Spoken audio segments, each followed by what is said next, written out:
الحمد لله رب العالمين والصلاة والسلام على أشرف خلق الله وسيد المرسلين وعلى آله وصحبه أجمعين. رب اشرح لي صدري ويسر لي أمري واحلل عقدة من لساني يفقهوا قولي. اللهم انفعنا بما علمتنا وعلمنا ما ينفعنا وزدنا علما. اللهم لا سهل إلا ما جعلته سهلا وأنت تجعل الحزن إذا شئت سهلا. آمین یا رب العالمین. آج کی نشست میں انشاءاللہ ہم سورہ رعد کی آیت نمبر 35 تا 43 یعنی اس سورہ مبارکہ کے اختتام تک انشاءاللہ پڑھیں گے.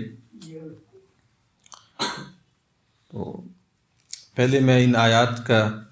تلاوت و ترجمہ آپ کے سامنے رکھ دیتا ہوں، پھر اس کی مختصر کچھ وضاحت کی کوشش کریں گے. اعوذ باللہ من الشیطان الرجیم. بسم اللہ الرحمن الرحیم.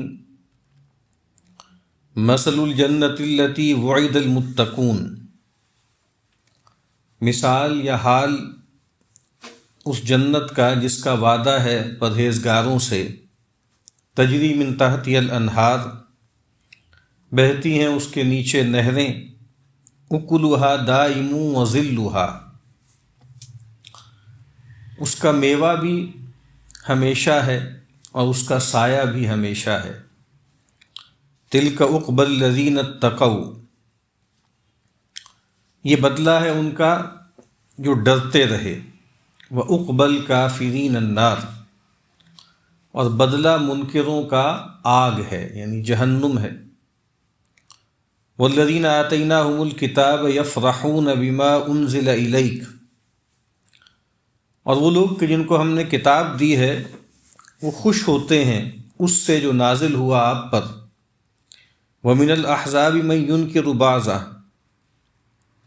اور بعض گروہ ان کے ایسے ہیں جو اس کی بعض باتوں کا انکار کرتے ہیں. قُلْ إِنَّمَا أُمِرْتُ أَنْ أَعْبُدَ اللَّهَ وَلَا أُشْرِكَ بِهِ، اے نبی کہہ دیجئے مجھ کو یہی حکم ہوا ہے کہ بندگی کروں اللہ کی اور شریک نہ کروں اس کا. الیہ ادعو و الیہ مآب، اسی کی طرف بلاتا ہوں اور اسی کی طرف میرا ٹھکانہ ہے. وکذالک انزلناہ حکما عربیا، اور اسی طرح اتارا ہم نے یہ حکم نامہ عربی زبان میں. وَلَئِنِ اتَّبَعْتَ أَهْوَاءَهُمْ بَعْدَ مَا جَاءَكَ مِنَ الْعِلْمِ، اور اگر آپ چلیں ان کی خواہش کے موافق بعد اس علم کے جو آپ کو پہنچ چکا ہے. مَا لَكَ مِنَ اللَّهِ مِن وَلِيٍّ وَلَا وَاقٍ، کوئی نہیں ہے جو آپ کا حمایتی ہو اللہ کے مقابل میں، اور کوئی نہیں ہے آپ کو بچانے والا. وَلَقَدْ أَرْسَلْنَا رُسُلًا مِّن قَبْلِكَ، اور بھیج چکے ہیں ہم کتنے ہی رسول آپ سے پہلے. وَجَعَلْنَا لَهُمْ أَزْوَاجًا وَذُرِّيَّةً، اور ہم نے ان کو دی تھیں بیویاں اور اولاد. وَمَا كَانَ لِرَسُولٍ أَن يَأْتِيَ بِآيَةٍ إِلَّا بِإِذْنِ اللَّهِ، اور نہیں ہوا کسی رسول سے کہ وہ لے آئے کوئی نشانی مگر اللہ کے اذن سے. لِكُلِّ أَجَلٍ کتاب، ہر ایک وعدہ ہے لکھا ہوا. یمحو اللہ ما یشاء ویثبت، مٹاتا ہے محو کرتا ہے اللہ جو چاہے اور جو چاہتا ہے باقی رکھتا ہے. وَعِندَهُ أُمُّ الْكِتَابِ، اور اسی کے پاس ہے اصل کتاب. وَإِمَّا نُرِيَنَّكَ بَعْضَ الَّذِي نَعِدُهُمْ أَوْ نَتَوَفَّيَنَّكَ، اگر ہم دکھلا دیں آپ کو جو وعدہ کیا ہے ہم نے ان سے، یا ہم آپ کو اٹھا لیں. فَإِنَّمَا عَلَيْكَ الْبَلَاغُ وَعَلَيْنَا الْحِسَابُ، سو آپ کا ذمہ تو پہنچا دینا ہے اور ہمارا ذمہ ہے حساب لینا. اَوَلَمْ يَرَوْا أَنَّا نَأْتِي الْأَرْضَ نَنْقُصُهَا مِنْ أَطْرَافِهَا، کیا وہ نہیں دیکھتے کہ ہم چلے آتے ہیں زمین کو گھٹاتے اس کے کناروں سے. واللہ یحکم لا معقب لحکمہ، اور اللہ حکم کرتا ہے، کوئی نہیں کہ پیچھے ڈالے اس کا حکم، وَهُوَ سریع الحساب، اور وہ جلد لیتا ہے حساب۔ وَقَدْ مَكَرَ الَّذِينَ مِن قَبْلِهِمْ،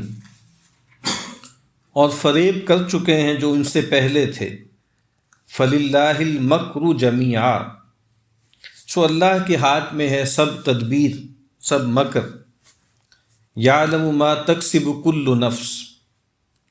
جانتا ہے جو کچھ کماتا ہے ہر ایک جی۔ وَسَيَعْلَمُ الْكُفَّارُ لِمَنْ عُقْبَى الدَّارِ، اور اب معلوم کیے لیتے ہیں کافر کہ کس کا ہوتا ہے پچھلا گھر۔ وَيَقُولُ الَّذِينَ كَفَرُوا لَسْتَ مُرْسَلًا، اور کہتے ہیں کافر کہ آپ بھیجے ہوئے نہیں ہیں۔ قُلْ كَفَى بِاللَّهِ شَهِيدًا بَيْنِي وَبَيْنَكُمْ، اے نبی کہہ دیجئے کہ اللہ کافی ہے گواہ میرے اور تمہارے درمیان۔ وَمَنْ عِنْدَهُ عِلْمُ الْكِتَابِ، اور جس کو خبر ہے کتاب کی۔ جو آیات ہم پڑھ رہے تھے، آیت نمبر 32 میں، بلکہ آیت نمبر 34 میں تذکرہ ہوا تھا ان لوگوں کا کہ جن کے لیے اللہ تعالیٰ نے ان کے مکر و فریب کو مزین کر دیا اور ان کو اللہ کی راہ سے روک دیا گیا۔ ان کے بارے میں کہا کہ ان کے لیے عذاب ہے دنیا کی زندگی میں بھی، اور آخرت کا عذاب تو بہت ہی شدید ہے، بہت ہی سخت ہے، اور ان کو کوئی اللہ سے بچانے والا نہیں ہوگا۔ اور جیسے ہمیں معلوم ہے کہ قرآن مجید میں جگہ جگہ تذکرہ ہوتا ہے صالحین کا اور ان کے مقابل میں جو طالحین ہیں ان کا، مومنین کا اور منکرین کا، موحدین کا اور مشرکین کا، اور پھر ان کا انجام بھی بتایا جاتا ہے تاکہ جو اللہ کے بندے ہیں وہ اس حالت میں رہیں جس کو کہا جاتا ہے بین الخوف والرجاء، کہ امید و بیم کے درمیان رہیں، نہ تو بالکل نچنت ہو جائیں، جیسے عقیدہ طحاویہ میں الفاظ آتے ہیں نا کہ والامن والیاس ینقلان عن ملت الاسلام، کہ یہ جو دو رویے ہیں انتہا کے، کہ یا تو انسان بالکل بے خوف ہو جائے، نچنت ہو جائے، یہ چیز بھی انسان کو جو ہے وہ اسلام سے نکال دیتی ہے، فرما برداری سے کی روش سے انسان جو ہے وہ منہ موڑ لیتا ہے، اور اس کے برعکس انتہائی خوف اللہ کا طاری ہو جائے جس سے انسان اپنے بارے میں مایوس ہو جائے اور اپنی نجات اور اللہ کی مغفرت کے بارے میں بالکل یاس کا شکار ہو جائے۔ تو اللہ تعالیٰ چاہتے ہیں کہ اس کے بندے جو ہیں وہ درمیان میں رہیں، اور رغباً و رہبا، قرآن مجید میں ایک جگہ آیا ہے کہ بھئی وہ اللہ کو پکارتے ہیں رغبت کے ساتھ بھی، یعنی شوق کے ساتھ بھی، اور رہبا خوف کے ساتھ بھی۔ یا ایک جگہ فرمایا نا کہ یدعوننا، یا ایک فرمایا نا کہ خوفاً و طمعا، خوف کے ساتھ بھی اور طمع کے ساتھ بھی۔ تو اب جیسے پیچھے کفار کا تذکرہ ہے، ان کے لیے جہنم کی وعید ہے، تو اب گویا اہل جنت کا تذکرہ ہے، صالحین کا تذکرہ ہے۔ فرمایا کہ مثل الجنت التی وعد المتقون، مثال اس جنت کی جس کا وعدہ کیا گیا ہے پرہیزگاروں سے، متقین سے۔ قرآن مجید میں جگہ جگہ یہ بات ہمارے سامنے آتی ہے کہ نجات اخروی، آخرت کی کامیابی، جنت، اللہ کا قرب، مقام ولایت، یہ سب چیزیں تقوی کے ساتھ جڑی ہوئی ہیں۔ قرآن مجید کے آغاز ہی میں دیکھ لیجئے کہ کہا کہ الف لام میم ذالک الکتاب لا ریب فیہ ھدی للمتقین، کہ یہ ہدایت بنے گا ان لوگوں کے لیے جن کے اندر خدا خوفی ہے، جو اللہ سے ڈرنے والے۔ وَأُزْلِفَتِ الْجَنَّةُ لِلْمُتَّقِينَ غَيْرَ بَعِيدٍ، قریب کر دی جائے گی جنت متقین سے، وہ دور نہیں ہوگی۔ إِنَّ لِلْمُتَّقِينَ مَفَازًا، جو فوز و فلاح ہے وہ متقین کے لیے۔ پھر جو مقام ولایت ہے وہ بھی کیا ہے؟ أَلَا إِنَّ أَوْلِيَاءَ اللَّهِ لَا خَوْفٌ عَلَيْهِمْ وَلَا هُمْ يَحْزَنُونَ الَّذِينَ آمَنُوا وَكَانُوا يَتَّقُونَ۔ تو مقام ولایت بھی یہی ہے۔ اسی طریقے سے اسلام سے ایمان اور ایمان سے احسان کی منزلوں تک لے جانے والی جو ڈرائیونگ فورس ہے وہ کیا ہے؟ وہ بھی تقویٰ ہے۔ لیس علی الذین آمنوا وعملوا الصالحات جناح فیما طعموا اذا ما اتقوا وآمنوا وعملوا الصالحات ثم اتقوا وآمنوا ثم اتقوا واحسنوا۔ تو تقوی ہی گویا کلید ہے دنیا اور آخرت کی تمام کامیابیوں کی۔ تو کہا کہ مثال اس جنت کی جس کا وعدہ کیا گیا ہے ان لوگوں سے جو خدا خوفی کا رویہ اختیار کرتے ہیں، جو حدود آشنا زندگی بسر کرتے ہیں۔ تجری من تحتها الانہار، اس کے دامن میں نہریں بہتی ہوں گی۔ اکلها دائم وظلها، اس کا جو میوہ ہے، جو اس کی پیداوار ہے، جو اس کی ییلڈ ہے، وہ بھی ہمیشہ ہے اور اس کا سایہ بھی ہمیشہ ہے۔ یعنی وہاں پر جو درخت ہیں وہ گویا سدا بہار ہیں اور ان کا سایہ بھی ہمیشہ ہے۔ یعنی نہ وہ درخت ایسے ہیں کہ کسی موسم میں پھل لائیں کسی میں نہ لائیں، یا یہ ہے کہ ہمارے ہاں ہوتا ہے کہ بھئی خاص موسم ہوتے ہیں کہ جس میں پت جھڑ جس کو کہتے ہیں، پتے جھاڑ دیتے ہیں درخت اپنے۔ کہا کہ نہیں، ان کا میوہ بھی جو ہے وہ ہمیشگی میں ہے اور ان کے جو سائے ہیں وہ بھی ہمیشہ رہیں گے۔ وہ جو کہا نا کہ اجر غیر ممنون، ان کے لیے ایسا اجر ہے جو کبھی منقطع ہونے والا نہیں ہے، وہ ہمیشگی سے ہے، مستقل چلتا رہے گا۔ تلک عقبی الذین اتقوا، اب دوسری مرتبہ تقوی کا ذکر ہے۔ یہ بدلہ ہے ان کا جو ڈرتے رہے، جو خدا خوفی کا رویہ اختیار جنہوں نے کیا، اللہ تعالیٰ کی حدود کو توڑنے سے بچتے رہے، شبہات سے بچتے رہے، ریب والی تردد والی چیزوں سے اپنے آپ کو بچاتے رہے۔ تو کہا کہ یہ جو جنت ہے جس کے دامن میں ندیاں بہتی ہیں اور جس کے میوے، جس کی جو ییلڈ ہے وہ بھی ہمیشہ ہے اور جس کے سائے بھی ہمیشہ ہیں، یہ بدلہ ہے ان کا جو اللہ سے ڈرنے والے ہیں۔ وَعُقْبَى الْكَافِرِينَ النَّارِ، اور متقین کے مقابل میں وہ لوگ ہیں جو کافرین ہیں، جو ناشکرے بھی ہیں اور انکار کرنے والے بھی ہیں، ان کا جو ٹھکانہ ہے، ان کا جو انجام ہے، ان کا جو بدلہ ہے وہ جہنم ہے، وہ آگ ہے۔ وَالَّذِينَ آتَيْنَاهُمُ الْكِتَابَ يَفْرَحُونَ بِمَا أُنزِلَ إِلَيْكَ، اور وہ لوگ کہ جن کو ہم نے کتاب دی ہے وہ خوش ہوتے ہیں اس پر جو نازل کیا گیا آپ پر۔ وَمِنَ الْأَحْزَابِ مَن يُنْكِرُ بَعْضًا، اور بعض گروہ ایسے ہیں یا بعض جماعتیں ایسی ہیں یا بعض فرقے ایسے ہیں جو نہیں مانتی اس کی چند باتوں کو یا بعض باتوں کو، یا انکار کرتی ہیں اس کی بعض باتوں کو۔ یہاں پر کہا گیا ہے کہ جن لوگوں کو ہم نے کتاب عطا کی، تو ایک رائے تو یہ ہے کہ اس سے مراد جو ہے وہ مسلمان ہیں، اہل ایمان ہیں، اور کتاب سے مراد قرآن مجید ہے۔ تو اہل ایمان جن کو اللہ تعالیٰ نے قرآن مجید کی نعمت سے نوازا ہے، جو اس قرآن پر ایمان لاتے ہیں، وہ خوش ہوتے ہیں اس قرآن کو پا کر، اور جو کچھ اے نبی آپ پر نازل کیا گیا ہے اس سے یہ راحت محسوس کرتے ہیں۔ یہ زیادہ رائے یہ ہے کہ یہاں اس سے مراد آتیناہم الکتاب سے مراد جو ہے وہ پرانی کتاب ہے، تورات اور انجیل ہے، اہل کتاب ہے کہ، اور خاص طور پہ قرآن مجید میں جہاں پر مقام مدح میں اہل کتاب کا تذکرہ ہوتا ہے تو وہ گویا معروف کے صیغے میں بیان ہوتا ہے، اور جہاں پہ ان پہ نقد ہوتی ہے تو عام طور پہ مجہول کا صیغہ، اوت الکتاب، جن کو کتاب دی گئی۔ تو کہا کہ جن کو ہم نے کتاب دی، اس سے پہلے جو کتاب تھی وہ تورات تھی، تو کہا کہ ان میں سے بہت سے ایسے ہیں کہ جو اس قرآن مجید کو پا کر اور اس کی دعوت آپ سے لے کر خوش ہوتے ہیں، ان کو خوشی ہوتی ہے کہ بھئی وہ کتاب اور وہ پیغمبر جس کا تذکرہ ہم اپنے صحیفوں میں پاتے تھے، وہ نبی آخر الزمان آ گئے، اور جس کے بارے میں خود قرآن مجید کہتا ہے کہ یعرفونہ کما یعرفون ابناءہم، یہ لوگ پیغمبر کو اور اس قرآن کو ایسے پہچانتے ہیں جیسے اپنے بیٹوں کو پہچانتے ہیں۔ تو اے نبی، جو کچھ آپ کی طرف نازل کیا گیا ہے وہ ان کے لیے فرحت کا باعث ہے، خوشی کا باعث ہے، جیسے عبداللہ ابن سلام ہیں، کعب احبار ہیں، اور بھی بہت سے لوگ ہیں۔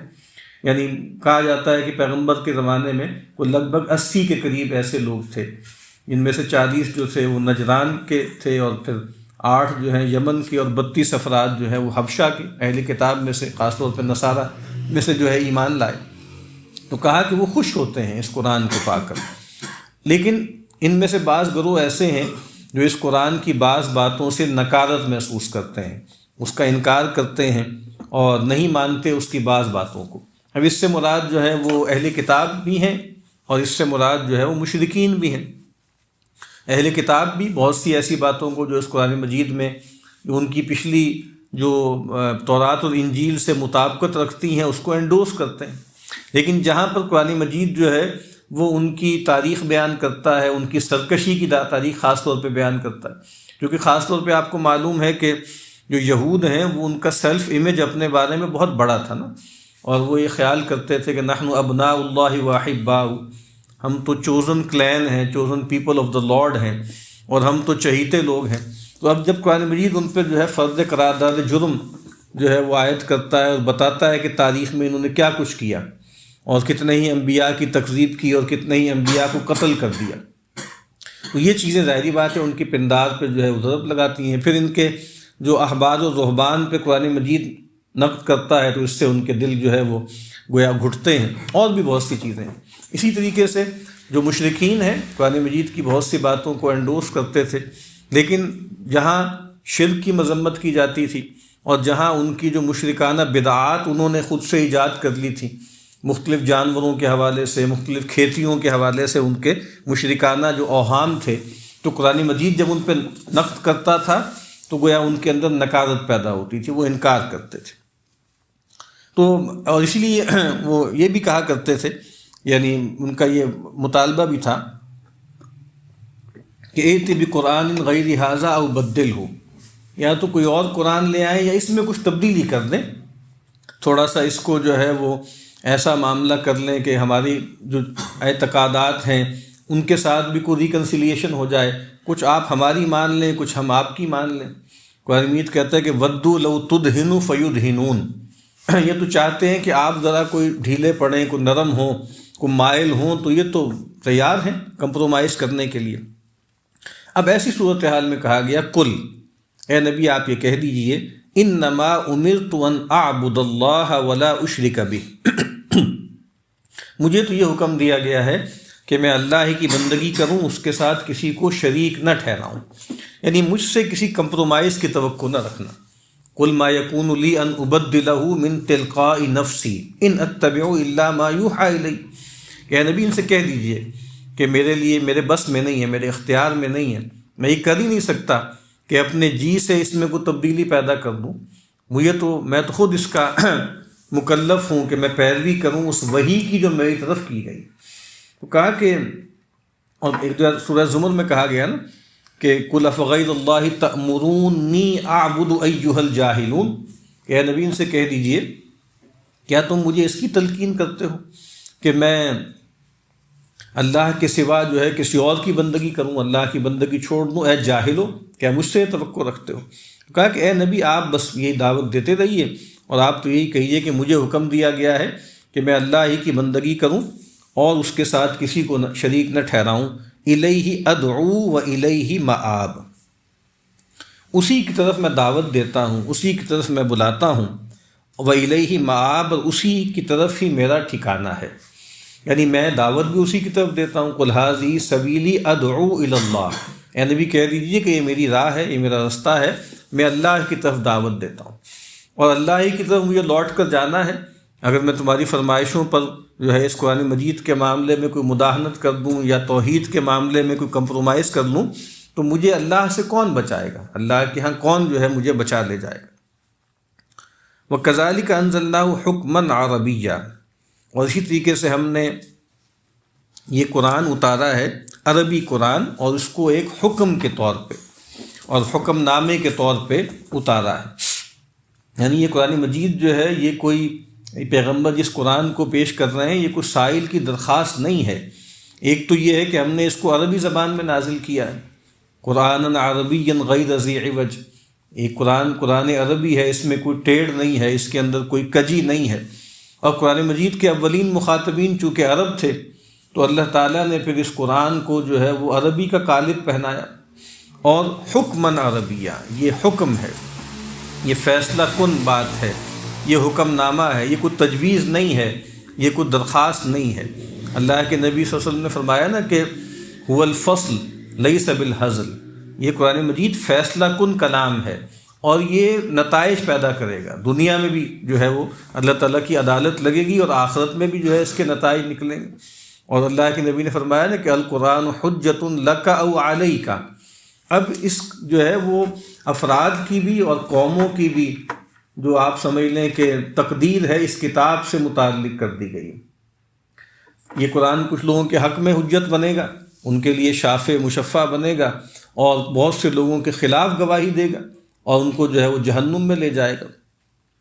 تو یہاں پر یہی فرمایا کہ یہ قرآن جو ہے یہ قول فصل ہے، اور یہ لیس بالہزل، یہ کوئی یاوہ گوئی نہیں ہے، یہ حکم بن کے جو ہے وہ نازل ہوا ہے۔ اور جس طرح اللہ کے نبی نے فرمایا نا کہ ان اللہ یرفع بہذا الکتاب اقواما ویضع بہ آخرین، اللہ تعالیٰ اس کتاب ہی کے ذریعے بہت سے اقوام کو بلند کریں گے، اور اس قرآن کی طرف پیٹھ کرنے کی وجہ سے، اس قرآن کو چھوڑنے کی وجہ سے بہت سے لوگوں کو گرا دیں گے۔ تو وہ جو حبش کے تھے اور جو فارس سے آئے تھے اور جو روم سے آئے تھے، وہ اس قرآن کی پیروی انہوں نے کی، اور اللہ نے ان کو امام بنا دیا، پیشوا بنا دیا۔ اور ابو جہل، ابو لہب جو ہیں وہ بڑے نسب والے اور بڑے چودھری تھے، انہوں نے اس قرآن کو چھوڑ دیا تو اللہ نے ان کو پیس کے رکھ دیا۔ حدیث میں الفاظ آتے ہیں نا کہ من ترکہ من جبار قسمہ اللہ، جو اس قرآن کو چھوڑ دے گا سرکشی کی وجہ سے، مقاورت کی وجہ سے، تمرد کی وجہ سے، اللہ تعالیٰ گویا اس کو پیس کے رکھ دیں گے، اس کی کمر توڑ کے رکھ دیں گے۔ تو کہا کہ اسی طریقے سے ہم نے اس قرآن کو ایک عربی زبان میں ایک حکم نامے کے طور پر اتارا ہے۔ وَلَئِنِ اتَّبَعْتَ أَهْوَاءَهُمْ بَعْدَ مَا جَاءَكَ مِنَ الْعِلْمِ مَا لَكَ مِنَ اللَّهِ مِنْ وَلِيٍّ وَلَا وَاقٍ۔ اور اے نبی، اگر آپ ان کی خواہشات اور ان کی جو فرمائشیں ہیں، اگر آپ نے ان کی پیروی کی، اس کے بعد کہ آپ کے پاس العلم آ چکا، قرآن آ چکا، تو مَا لَكَ مِنَ اللَّهِ مِنْ وَلِيٍّ وَلَا وَاقٍ، تو اللہ تعالیٰ کے ہاں آپ کا یا اللہ کے مقابل میں آپ کے لیے نہ تو کوئی ولی ہوگا، حمایتی ہوگا، اور نہ ہی کوئی بچانے والا ہوگا۔ پیغمبر کے بارے میں اس کا کوئی امکان نہیں ہے کہ پیغمبر جو ہیں وہ ان کی خواہشات کا اتباع کریں۔ اصل میں سنانا مقصود ہے ان لوگوں کو کہ جو طرح طرح کی آفرز کر رہے ہیں، طرح طرح کی جو ہے فرمائشیں کر رہے ہیں کمپرومائز کی بھی، اور ان لوگوں کو بھی بتانا مقصود ہے جو ایمان میں ابھی کمزور ہیں، ایسے لوگ بھی ہیں جن کے دل میں مرض ہے، روگ ہے۔ کہا کہ اس کا کوئی سوال ہی پیدا نہیں ہوتا۔ اور قرآن مجید کا معاملہ تو یہ ہے نا، جو کہا نا کہ ہم جب کسی کو پیغمبر بنا کر بھیجتے ہیں تو پھر ہم اس کی حفاظت کرتے ہیں، اور کہا کہ لَأَخَذْنَاهُ بِالْيَمِينِ ثُمَّ لَقَطَعْنَا مِنْهُ الْوَتِينَ، کہ اگر کوئی شخص جو ہے آ کر اللہ نے جو کچھ اس پہ نازل کیا ہے اس میں کوئی تحریف کرے، اس میں کوئی کمی کرے، تو کہا کہ ہم اس کو دائیں ہاتھ سے پکڑیں گے اور اس کی رگ گردن کو کاٹ دیں گے۔ یعنی کوئی شخص جو ہے وہ اللہ تعالیٰ کا نمائندہ ہو اور پھر وہ جو ہے اللہ پر جھوٹ بولنے لگے، خود سے چیزیں اس میں داخل کرنے لگے، تو کہا کہ اس کا کوئی امکان نہیں ہے کہ، اور گویا لوگوں کو سنایا جا رہا ہے کہ اگر یہ پیغمبر بھی تم لوگوں کی فرمائشوں پر کان دھریں گے تو ان کو بھی اللہ تعالیٰ سے بچانے والا اور اللہ کے ہاں ان کا کوئی حمایتی نہیں ہوگا۔ وَلَقَدْ أَرْسَلْنَا رُسُلًا مِّن قَبْلِكَ وَجَعَلْنَا لَهُمْ أَزْوَاجًا وَذُرِّيَّةً۔ اب پیغمبر جب دعوت دے رہے ہیں تو جو مخاطبین ہیں وہ طرح طرح کی فرمائشیں کر رہے ہیں، طرح طرح کے اعتراضات کر رہے ہیں، اور قرآن مجید کا جو مضمون ہے، اس کا جو استدلال ہے، اس پر تو انگلی رکھنے کی کوئی جگہ ان کو ملتی نہیں ہے نا، تو وہ عجیب عجیب باتیں کر رہے ہیں جو ہر پیغمبر کے مخاطبین نے کہی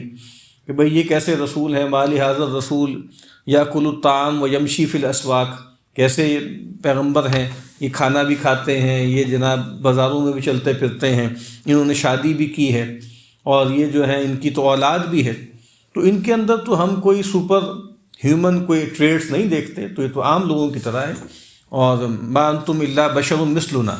یہی کہا کہ بھئی آپ لوگ نہیں ہیں مگر ہمارے جیسے انسان ہیں، آپ میں اور ہم میں کوئی فرق نہیں ہے۔ تو کہا کہ اس سے پہلے بھی جو ہم نے رسول بھیجے ہیں تو ان کی بھی اولاد، بیویاں بھی ہوتی تھی، ان کی اولاد بھی ہوتی تھی، چند انبیاء کو چھوڑ کے، سیدنا یحییٰ ہیں، سیدنا مسیح علیہ السلام ہیں، باقی تمام انبیاء انہوں نے گھر گھرستی کی زندگی اختیار کی، ان کی اولاد بھی تھی۔ اور نبی اکرم صلی اللہ علیہ وسلم نے تو فرمایا کہ اتزوج النساء، کہ میں نے تو عورتوں سے نکاح کیے ہیں، اور کہا کہ یہ میری سنت ہے، فمن رغب عن سنتی فلیس منی، النکاح من سنتی،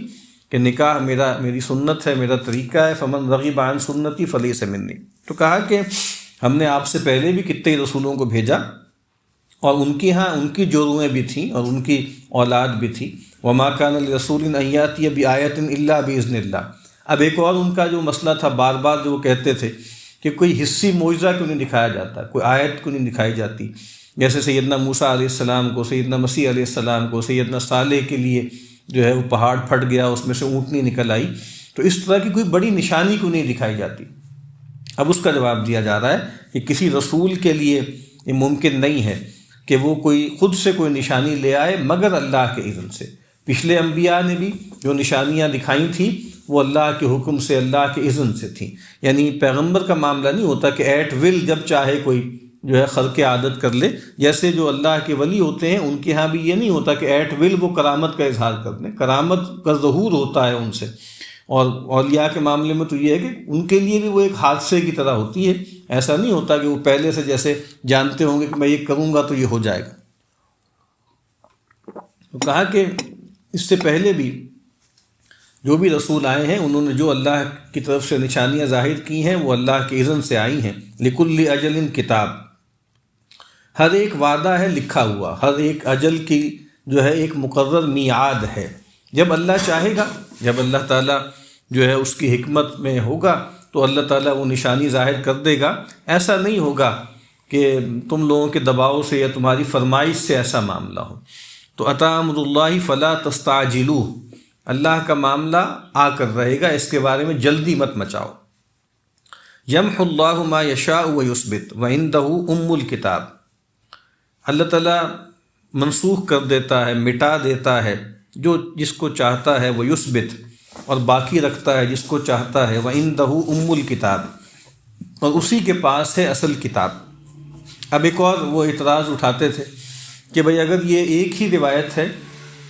اور یہ کہا جاتا ہے کہ یہ جو بنی اسرائیل کے انبیاء تھے وہ بھی اللہ نے بھیجے تھے اور یہ اسی کے تسلسل میں ہیں،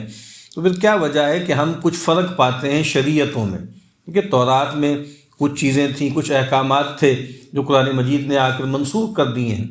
تو یہ کیا معاملہ ہے؟ کیا مطلب معاذ اللہ اللہ تعالیٰ یعنی یا اس سے تو یہ لگتا ہے کہ بھئی یہ سورسز ان کے ایک نہیں ہیں، یا کوئی معاذ اللہ کے علم میں کوئی ایوولوشن ہوتا ہے، ایسی بات نہیں ہے۔ مختلف جو لوگ ہوتے ہیں ان کی جو ضرورتیں ہوتی ہیں، جو حالات کا تقاضا ہوتا ہے، اس کے مطابق اللہ تعالیٰ شرائع میں فرق رکھتے ہیں۔ یعنی وہ جس کو الحکمہ کہا جاتا ہے، جس میں ایمان اور بنیادی اخلاق ہیں، وہ ہمیشہ سے ایک رہے ہیں، لیکن جو تفصیلات ہیں عبادات کی اور بہت سے معاملات کی، اس میں کچھ تبدیلیاں ہوتی رہیں۔ تو کہا کہ اللہ تعالیٰ ہیں، جس چیز کو چاہتے ہیں پرانی شریعتوں میں سے منسوخ کر دیتے ہیں، جس چیز کو چاہتے ہیں باقی رکھتے ہیں، اور اسی کے پاس اصل کتاب ہے۔ اور دوسرا مطلب یہی لیا گیا ہے کہ بھئی تقدیر کے معنوں میں بھی لیا گیا ہے کہ اللہ تعالیٰ جو ہے وہ جس چیز کو چاہتے ہیں ثبت کر دیتے ہیں، جس چیز کو چاہتے ہیں منسوخ کر دیتے ہیں۔ یہاں پہ مولانا شبیر احمد عثمانی رحمۃ اللہ علیہ نے حضرت شاہ عبد القادر صاحب کا ایک حاشیہ نقل کیا ہے، وہ میں پڑھ دیتا ہوں کہ وہ جو اللہ کا علم ازلی ہے، جس کو لوح محفوظ بھی کہا جاتا ہے، یہ اس سے بھی متعلق ہے۔ تو وہ کہتے ہیں کہ دنیا میں ہر چیز اسباب سے ہے، بعض اسباب ظاہر ہیں، بعض چھپے ہیں۔ اسباب کی تاثیر کا ایک طبعی اندازہ ہے، جب اللہ چاہے اس کی تاثیر اندازہ سے کم یا زیادہ کر دے، جب چاہے ویسی ہی رکھے۔ آدمی کبھی کنکر سے مرتا ہے اور کبھی گولی سے بچتا ہے، اور ایک اندازہ ہے ہر چیز کا اللہ کے علم میں ہے جو ہرگز نہیں بدلتا۔ اندازے کو تقدیر کہتے ہیں۔ یہ دو تقدیریں ہوئیں، ایک بدلتی ہے اور ایک نہیں بدلتی۔ جو تقدیر بدلتی ہے اس کو معلق، اور جو نہیں بدلتی اس کو مبرم کہتے ہیں۔ یہاں پر بھی یہ جو کہا جاتا ہے کہ بھئی ایک چیز تو ایسی ہے کہ جو بالکل اس میں کوئی تبدیلی نہیں آتی، وہ تقدیر مبرم ہے، اور ایک وہ ہے کہ جس میں تبدیلی آ جاتی ہے کہ انسان اگر یہ تدبیر کر لے گا۔ اب تدبیر بعض اوقات دوا دارو کی شکل میں ہوتی ہے، اسباب میں ہوتی ہے، اور کبھی جو ہے اس کو دعا کی شکل میں ہوتی ہے، صدقے کی شکل میں ہوتی ہے۔ لیکن وہ بھی آگے مولانا شبیر احمد عثمانی صاحب نے لکھا ہے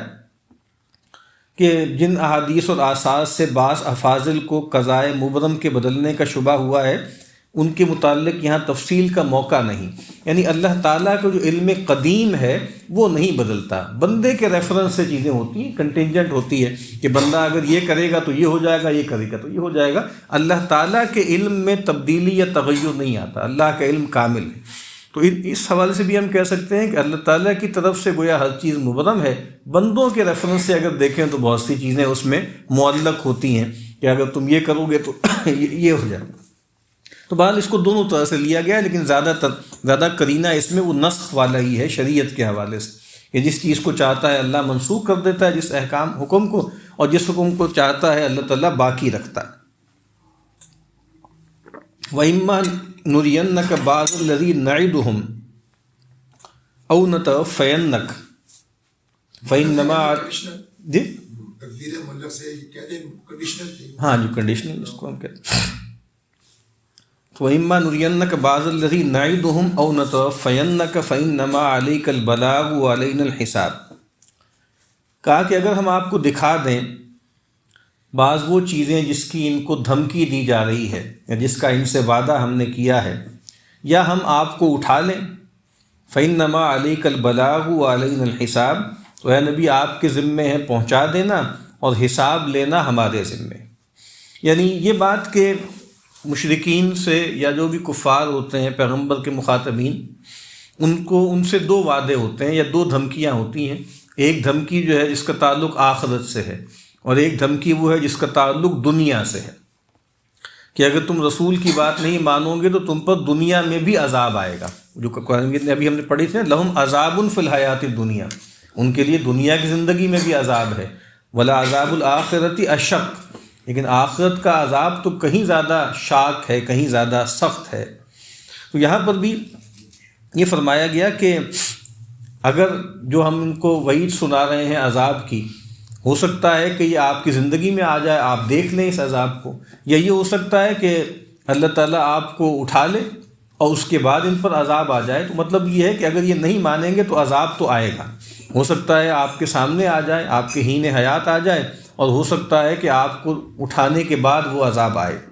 لیکن اصل بات کیا ہے؟ فَإِنَّمَا عَلَيْكَ الْبَلَاغُ وَعَلَيْنَا الْحِسَابُ، یہ جو آپ سے بار بار یہ فرمائش کر رہے ہیں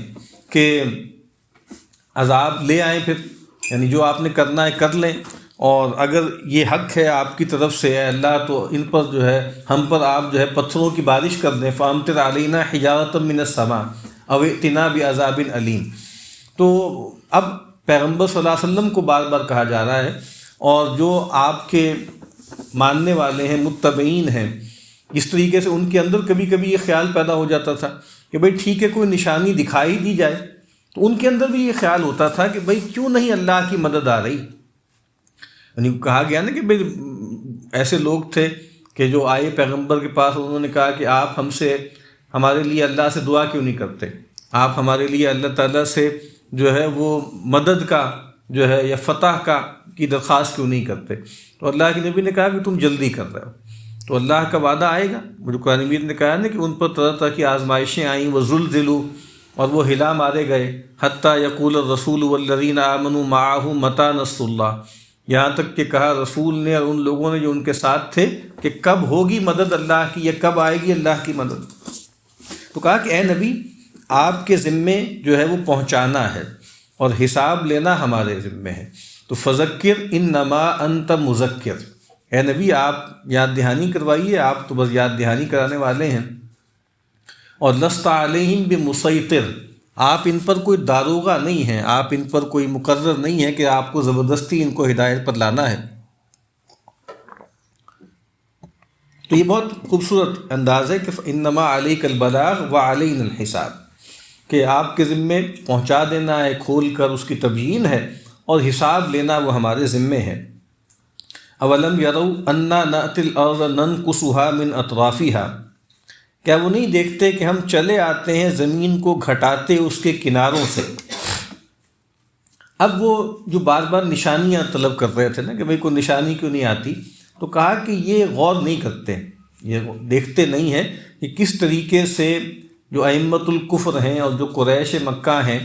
وہ ان پر دائرہ تنگ ہو رہا ہے۔ پیغمبر صلی اللہ علیہ وسلم کی دعوت مکے میں بھی اور مکے کے ارد گرد بھی پھیل رہی ہے، اور ظاہری بات ہے کہ وہ یثرب کے لوگ بھی آئے، وہاں ایک کھڑکی کھل گئی، تو ان سے کہا جا رہا ہے وہ دیکھتے نہیں ہیں کہ اللہ تعالیٰ ان پر عرصہ حیات اور زمین ان پہ تنگ کر رہا ہے، تو یہ نشانی ان کے لیے کافی نہیں ہے۔ اور گویا ایک دن آئے گا کہ یہ زمین گویا بالکل ان کی جو ہے پاؤں تلے سے نکل جائے گی، تو اللہ تعالیٰ گویا خود نأتی الارض ننقصها من اطرافها، یعنی پیغمبر کی دعوت کا پھیلنا، دین کی دعوت کا پھیلنا، اور کفر کا جو دائرہ ہے اس کا سکڑنا، اس کو تعبیر کیا گیا ہے کہ اللہ تعالیٰ خود کہہ رہے ہیں کہ ہم آ رہے ہیں ان پر، ہم ان کے خلاف گھیرا تنگ کر رہے ہیں، ننقصھا من اطرافھا، کہ ہم زمین کو گھٹاتے چلے آ رہے ہیں اس کے کناروں سے، واللہ یحکم لا معقب لحکمہ، اور اللہ حکم کرتا ہے، کوئی نہیں ہے کہ پیچھے ڈالے اس کا حکم۔ یہ ہو ہی نہیں سکتا کہ اللہ کوئی فیصلہ کر دے اور کوئی اس کے آڑے آئے یا کوئی اس کی مخالفت کرے۔ یہ تو اللہ تعالیٰ نے مہلت دی ہے، اللہ تعالیٰ نے جو ہے ان کی رسی دراز کی ہے۔ جب اللہ فیصلہ کر دے گا عذاب کا تو پھر کوئی ایسا نہیں ہے کہ جو اللہ کے اس فیصلے کے خلاف کچھ کر سکے یا اس کو پیچھے ڈال سکے۔ وَهُوَ سَرِيعُ الْحِسَابِ، اور وہ جلد لیتا ہے حساب۔ یہ تو تمہاری تقویم ہے، تمہیں لگ رہا ہے کہ بھئی پیغمبر کو 10-11 سال ہو گئے دعوت دیتے ہوئے اور مٹھی بھر لوگ ساتھ آئے ہیں، کوئی چودھری کوئی بڑا سردار بھی نہیں آ رہا، تو گویا اور ہم پیغمبر کا انکار کر رہے ہیں، ہم پیغمبر کا تمسخر کر رہے ہیں، پیغمبر کے ساتھیوں کو فزیکلی بھی جو ہے پرسیکیوٹ کر رہے ہیں، لیکن ہم پر کوئی عذاب نہیں ٹوٹ رہا، ہم پر جو ہے وہ کچھ بھی نہیں ہو رہا اور ہم دندناتے پھر رہے ہیں۔ تو کہا کہ نہیں، ابھی اللہ نے فیصلہ نہیں کیا، جب اللہ فیصلہ کر لے گا تو اس کے فیصلے کو کوئی پیچھے نہیں ڈال سکتا، اور وہ حساب کرنے میں بہت جلدی کرتا ہے، اس کو حساب کرنے میں اور ان کو عذاب دینے میں اللہ کو کوئی دقت نہیں ہے۔ یہ کوئی لمبی چوڑی پلاننگ کرنی پڑے، کوئی فوجیں اکٹھی کرنی پڑے، اور اللہ کی جو فوجیں ہیں وہ تو کوئی جانتا بھی نہیں۔ وما یعلم جنود ربک الا ہو، تیرے رب کے لشکروں کو نہیں جانتا مگر وہی۔ وقد مکر الذین من قبلہم فللہ المکر جمیعا، اور کہا کہ چالیں چل چکے وہ لوگ جو ان سے پہلے تھے، یعنی یہ کوئی پہلی مرتبہ تھوڑی ہوا ہے کہ کوئی رسول آئے ہیں، محمد الرسول اللہ صلی اللہ علیہ وسلم اللہ کے آخری نبی اور رسول ہیں۔ اس سے پہلے کتنے ہی رسول آئے اور رسولوں کے مخاطبین نے طرح طرح کی چالیں چلیں اور ان کے خلاف ہتھ کنڈے استعمال کیے، ان کے خلاف اکھٹ کیا، ان کو جان سے مارنے کی جو ہے وہ کوشش کی۔ تو کہا اس سے پہلے بھی بہت سے لوگ بہت سی تدبیریں کرتے رہے، فریب کرتے رہے، اور پیغمبروں کو اور جو اہل ایمان ہیں ان کو زیر کرنے کی کوشش کرتے رہے۔ فللہ المکر جمیعا، لیکن اب ضابط مکر کا لفظ اللہ تعالیٰ کے لیے جب بولا جائے گا تو اس کا مطلب ہے تدبیر، اس کو قید کہا ہے نا، کہ فَإِنَّهُمْ يَكِيدُونَ كَيْدًا وَأَكِيدُ كَيْدًا، کہ یہ جو ہے ایک چال چل رہے ہیں، ایک داؤ چل رہے ہیں، اور میں بھی ایک خفیہ تدبیر کر رہا ہوں۔ تو کہا کہ اللہ کے ہاتھ میں ہے ساری خفیہ تدبیریں، اللہ تعالیٰ کی جو تدبیر ہے اس کو کوئی جو ہے وہ باطل نہیں کر سکتا۔ تو ان تمام کافروں کی جو بھی پلاننگز ہیں، ان کے جو بھی فریب ہیں، جو ان کے جال ہیں، یہ سب اکادت جائیں گے۔ یعلم ما تکسب کل نفس، وہ جانتا ہے جو کچھ کمائی کرتا ہے ہر ایک جی، اللہ دیکھ رہا ہے جو کچھ لوگ کر رہے ہیں، جو لوگ خیر کما رہے ہیں اللہ وہ بھی جانتا ہے، اور جو لوگ اپنے لیے جہنم کا ایندھن جمع کر رہے ہیں پیغمبر کے خلاف سازشیں کر کے اور پیغمبر کے خلاف اقدامات کر کے، اللہ وہ بھی جانتا ہے۔ ایسا نہیں ہے کہ اللہ تعالیٰ دیکھ نہیں رہا کہ اس کے پیغمبر کے ساتھ کیا ہو رہا ہے، اور خود تسلی دی ہے کہ فَإِنَّهُمْ لَا يُكَذِّبُونَكَ، کہ اے نبی آپ کا دل بھیجتا ہے اس سے، یہ جو آپ کی توہین کرتے ہیں، آپ پر الزامات لگاتے ہیں۔ تو کہا کہ فَإِنَّهُمْ لَا يُكَذِّبُونَكَ، یہ آپ کو تھوڑی جھٹلا رہے ہیں، وَلَكِنَّ الظَّالِمِينَ بِآيَاتِ اللَّهِ يَجْحَدُونَ، کہ یہ جو ظالم لوگ ہیں، مشرک لوگ ہیں، یہ اللہ تعالیٰ کی آیات کا انکار کر رہے ہیں، اس کی تکذیب کر رہے ہیں۔ وَسَيَعْلَمُ الْكُفَّارُ لِمَنْ عُقْبَى الدَّارِ، اور کہا کہ عنقریب جن لوگوں نے کفر کیا یا کفر کی ٹھان لی ہے وہ عنقریب جان لیں گے لمن عقبى الدار، کہ اصلی جو وطن ہے اس کا نیک انجام کس کے لیے ہے۔ دنیا میں کچھ عرصے کچھ دیر جو ہے یہ کفار دندناتے پھرتے ہیں اور ان کو غلبہ ملتا ہے، لیکن وہ جو آخری گھر ہے، جو اصل وطن ہے انسان کا، اس کا نیک انجام کس کے لیے ہوگا؟ اس کا نیک انجام جو ہے وہ پیغمبر اور اہل ایمان کے لیے ہے۔ ان لوگوں کے لیے دنیا میں بھی رسوائی اور ناکامی ہے اور آخرت میں بھی عذاب ہے۔ وَيَقُولُ الَّذِينَ كَفَرُوا لَسْتَ مُرْسَلًا، اور وہ لوگ جنہوں نے کفر اختیار کیا وہ یہ کہتے ہیں کہ لست مرسلا، آپ کوئی بھیجے ہوئے نہیں ہیں، آپ کوئی اللہ کے فرستادے نہیں ہیں، یعنی معاذ اللہ خود سے ہی آپ نے یہ بات جو ہے گھڑ لی ہے کہ اللہ نے مجھ پر وحی نازل کی ہے، اللہ نے مجھے بھیجا ہے، کچھ ایسا نہیں ہے، آپ ہمارے جیسے ایک آدمی ہیں۔ اور جیسے ہر نبی کو کہا گیا کہ آپ تو اصل میں ہم پر ہماری گردنوں پہ سوار ہونا چاہتے ہیں، ہم پر غلبہ چاہتے ہیں، اور آپ کے کوئی الٹیریئر موٹیوز ہیں. تو کہا ان لوگوں نے جنہوں نے کفر کیا، لست مرسلا، کہ آپ اللہ کے بھیجے ہوئے نہیں ہیں. قل، اے نبی کہہ دیجئے، کفا باللہ شہیدم بینی و بینکم، کہ کافی ہے اللہ بطور گواہ میرے اور تمہارے درمیان. جو سورہ انعام میں فرمایا نا، قل ای شیء اکبر شہادہ قل اللہ شہید بینی و بینکم. اے نبی ان سے پوچھئے کہ کون ہے زیادہ بڑا شہادت کے اعتبار سے. آپ اے نبی آپ خود ہی فرمائیے کہ اللہ وہ گواہ ہے میرے اور تمہارے درمیان. تو اللہ کافی ہے بطور گواہ. حسبنا اللہ و نعم الوکیل، نعم المولا و نعم النصیر. اللہ کافی ہے اور بہترین کارساز ہے، اور سب سے اچھا مولا ہے اور سب سے اچھا مددگار ہے. تو کہا کہ مجھے تم لوگوں کی جو انڈورسمنٹس ہیں یا تمہاری جو ہے تائید، اس کا میں محتاج تھوڑی ہوں. مجھے تو اللہ نے منتخب کیا ہے، اللہ نے چنا ہے، اور میں اس بنیاد پر جو ہے میں یہ کہتا ہوں کہ اللہ کا میں بھیجا ہوا ہوں. تو ان سے کہہ دیجئے کہ اللہ کافی ہے میرے اور تمہارے درمیان بطور گواہ کے. ومن عندہ علم الکتاب، اور اس طریقے سے وہ لوگ بھی، ان کی گواہی بھی کافی ہے جن کے پاس کتاب کا علم ہے. اور اس سے مراد وہی اہل کتاب ہیں، یہود و نصارہ، ان کے علماء وہ بھی جانتے ہیں، وہ پہچانتے ہیں کہ جس نبی آخر الزمان کا چرچا ان کی کتابوں میں تھا، جس پر ایمان لانے اور ان کی تائید کرنے کا ان کو حکم دیا گیا تھا، وہ یہی پیغمبر ہے. اور اس پیغمبر کی نشانیاں بھی تھیں، بلکہ اس پیغمبر کے اصحاب کی نشانیاں بھی ان کی کتابوں میں تھیں.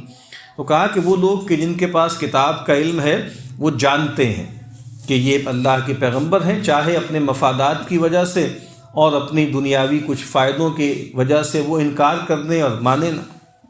تو کہا کہ اے نبی ان سے کہیے کہ اللہ کافی ہے بطور گواہ میرے اور تمہارے درمیان، اور وہ جس کے پاس کتاب کا علم ہے. اب اس کا ترجمہ سن لیجئے. مثال اس جنت کی جس کا وعدہ کیا گیا ہے متقین سے، پرہیزگاروں سے.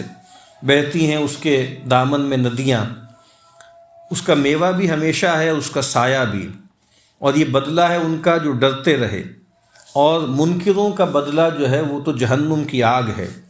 اور وہ لوگ کہ جن کو ہم نے کتاب عطا کی ہے، جو کچھ آپ پہ اتارا گیا، وہ اس سے خوش ہوتے ہیں. اور ان گروہوں میں بعض ایسے ہیں جو اس کی بعض باتوں کے منکر ہیں. اے نبی ان سے کہہ دیجئے کہ مجھے تو حکم دیا گیا ہے کہ میں اللہ کی بندگی کروں، اس کے ساتھ کسی کو شریک نہ ٹھہراؤں. میں اسی کی طرف دعوت دیتا ہوں، اور اسی کی طرف میرا لوٹنا ہے اور میرا ٹھکانہ ہے. اور اسی طریقے سے ہم نے اس قرآن کو ایک عربی قرآن بنا کر اتارا، ایک حکم نامے کے طور پر اتارا. اور اگر آپ العلم آنے کے بعد ان کی خواہشات کی پیروی کریں گے تو آپ کے لیے اللہ کے پاس نہ کوئی حمایتی ہوگا اور نہ ہی اللہ سے کوئی بچانے والا ہوگا. اور ہم نے آپ سے پہلے رسولوں کو بھیجا، اور ہم نے ان کے لیے بیویاں بھی مقرر کی اور ان کی اولاد بھی تھی. اور کوئی رسول ایسا نہیں ہے کہ وہ کوئی نشانی لے آئے مگر اللہ کے اذن سے. ہر ایک وعدہ لکھا ہوا ہے. اللہ تعالیٰ مٹاتا ہے، منسوخ کرتا ہے جو چاہتا ہے، اور باقی رکھتا ہے جو چاہتا ہے، اور اسی کے پاس ہے اصل کتاب. اور اگر ہم دکھا دیں ہم آپ کو بعض وہ چیزیں جس کا ان سے وعدہ کیا گیا ہے، یا ہم آپ کو وفات دے دیں، آپ کو اٹھا لیں، تو بے شک آپ کے ذمے ہے پہنچانا اور ہمارے ذمے ہے حساب. کیا وہ نہیں دیکھتے کہ ہم چلے آتے ہیں زمین کو گھٹاتے اس کے اطراف سے، اس کے کناروں سے، اور اللہ حکم کرتا ہے کوئی نہیں کہ پیچھے ڈالے اس کا حکم، اور وہ جلد لیتا ہے حساب. اور فریب کر چکے ہیں جو ان سے پہلے تھے، سو اللہ ہی کے ہاتھ میں ہے سب خفیہ تدبیریں. اور وہ جانتا ہے جو کچھ کماتا ہے ہر ایک جی. اور ان قریب یہ کفار جان لیں گے کہ کس کے لیے اصلی وطن کا نیک انجام ہے. اور یہ کہتے ہیں کافر کہ تم یا آپ بھیجے ہوئے نہیں ہیں. اے نبی کہہ دیجئے کہ اللہ کافی ہے بطور گواہ میرے اور تمہارے درمیان، اور وہ جس کے پاس کتاب کا علم ہے. وآخر دعوانا ان الحمد للہ رب العالمین.